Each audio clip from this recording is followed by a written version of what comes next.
In this video, we will talk about how James Cameron managed to combine 10 different ideas into one idea when he came up with the script for the movie Terminator 1. You will see that the main idea of this story is similar in structure to an onion with many layers, and contains many other ideas within it, which in fact are almost independent. This is why a movie can have many spin-off options. So, let's begin. We have a common sci-fi idea. This is the outermost layer of this story. Computers rebelled against people, and for some reason they want to destroy a woman named Sarah Connor. But within the main idea comes another sci-fi idea. Inner layer number 1. It's hard to believe now, but there might not have been a time machine in history. This uprising of computers could take place not in the future, but in the present, for example, in the same March of 1984, somewhere in the already existing Cyberdyne factory. And Skynet could start to persecute Sarah Connor not because she is the future mother of the future leader of the resistance, but for some other reason. For example, Sarah Connor could be an employee of Cyberdyne Systems and learn about the dangers of Skynet. But the author decided that the uprising would be in the future, and so in the film about robots, the theme of the time machine also appears. Inner layer number 2. Computers, not robots, rebelled against people, therefore, according to the plot, Sarah Connor could not be pursued by robots, but by the surrounding equipment controlled by Skynet. For example, office equipment, exploding computers, televisions, household appliances.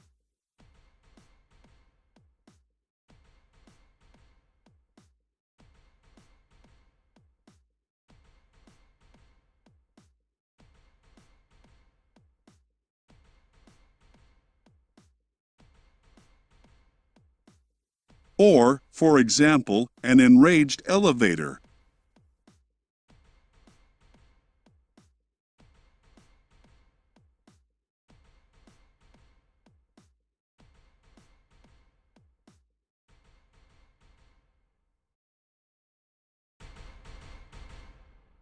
But it was decided that Sarah Connor would be pursued by combat vehicles of Skynet.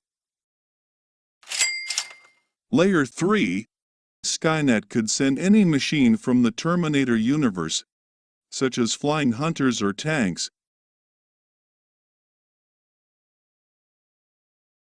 but it was decided that the heroine would be pursued by a humanoid robot.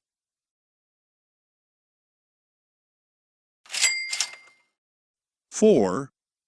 This robot could have a humanoid body, like RoboCop, but not have a human appearance, not look like a person. The author adds the idea that the robot has a human appearance. Cyborg could have a human appearance, but not completely imitate human skin. But there is an idea that he imitates human skin and other features, so that it can even be confused with a person.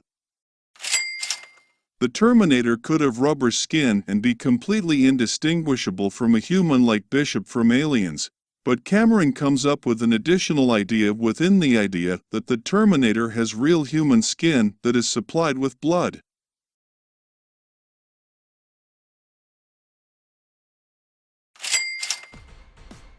The cyborg could be frail, unobtrusive, not so spectacular.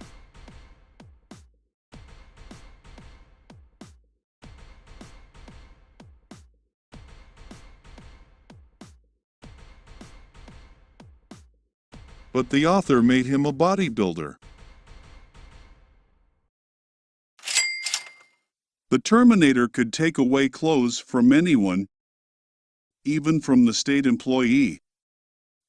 But for some reason he always selects only fashionable spectacular clothes, and therefore a cyborg from the future looks either like a punk or a biker.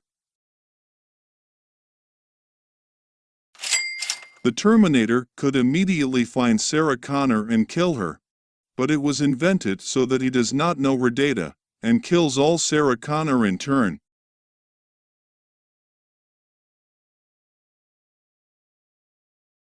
And thus a detective line is added to the noir thriller. The Terminator could simply consist of all sorts of wires and not be scary after burning. It would be strange for a robot to be scary. But the idea is coming up that his exoskeleton should imitate a human one, and the burning eyes are infrared cameras, which is why the Terminator looks like a first-class monster. Thus, Cameron, who wrote the script in the early 80s in the era of postmodernism, when all the ideas had already been invented, mixed many of them, adding his own creativity, and created an original idea that contains 10 additional ideas inside, and which would be difficult to imagine from the very beginning. And what do you think? If you were asked to imagine a robot from the future, would you imagine such a robot bodybuilder dressed as a punk and bleeding, who flies naked from the future?